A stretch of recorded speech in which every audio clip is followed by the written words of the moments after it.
Nicki Minaj is one of the most talented artists of our time. She knows how to bring those hits and shock value. And her vocal chain is pretty impressive. We've done our investigation and it's a whopping $15,000. What's up? Welcome back to my channel and welcome to my home studio. I am your host Archie Beats, and today we are exploring Nicki Minaj's $15,000 vocal chain. And if you stick around, we're going to give you guys some inexpensive options after we get done with her vocal chain, as well as explain to you why I think they chose each particular piece of gear within this vocal chain. And if you like videos like this, be sure to subscribe to my channel, hit the notification bell so you won't miss another video. And really quick, you don't need expensive gear to create great music. Art is subjective. You are entitled to your opinion about any artist, whether they are talented to you or whether they're your cup of tea. And yes, a vocal chain does not make an artist sound great, but you have to give credit to these record producers and engineers for taking the talent. They spend a lot of time on figuring this stuff out, and they're excited about each piece of gear, creating this ensemble of gear to bring out the artist's best vocal features and characteristics. So these videos are for the artists,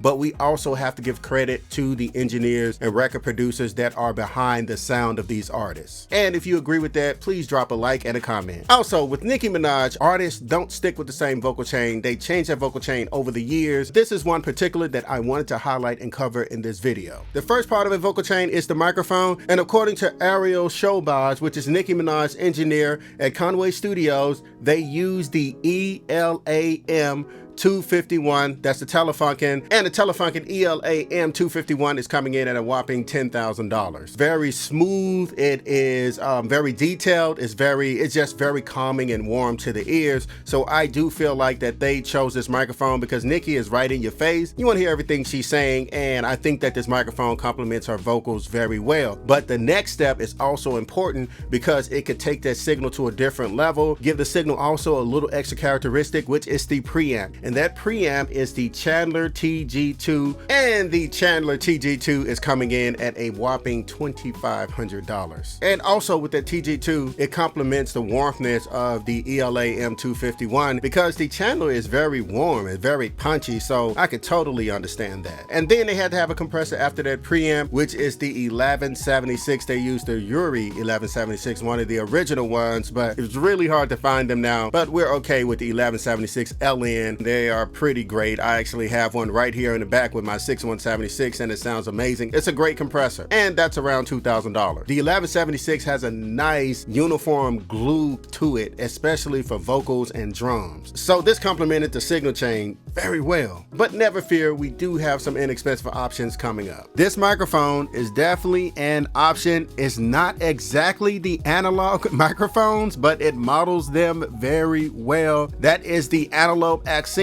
I know for a fact I will be reviewing more microphones and checking out more microphones so I can recommend them to you guys. First plugin up is by Sound Toys, and this was used on Say So for Doja Cat and Nicki Minaj, and it is the Sound Toys little radiator. I like this little thing, man. The radiator was specifically used on Nicki Minaj's voice to add that low end and add some extra warmth to her vocals, which is already is super warm, but I get why they did it. They also used the Wave C6 multi-band compressor on Nicki's vocals as well with the Say So record. Every setting on a piece of gear is going to be different per artist. There's no magical formula out there that's going to sound great on your vocals if it's used on another artist. What works for one artist will definitely not work for you, even if you guys have similar vocals. It's all about knowing the gear and making the minor adjustments and tweaks and jumping between those increments in space. So that's why I do recommend whatever piece of gear you guys buy out there, please get to know it. You will build a great relationship with that piece of gear and you will know your way around it. And they also use the Wave F6 floating band dynamic EQ for her vocals as well. And we have some Universal Audio plugins that was in there,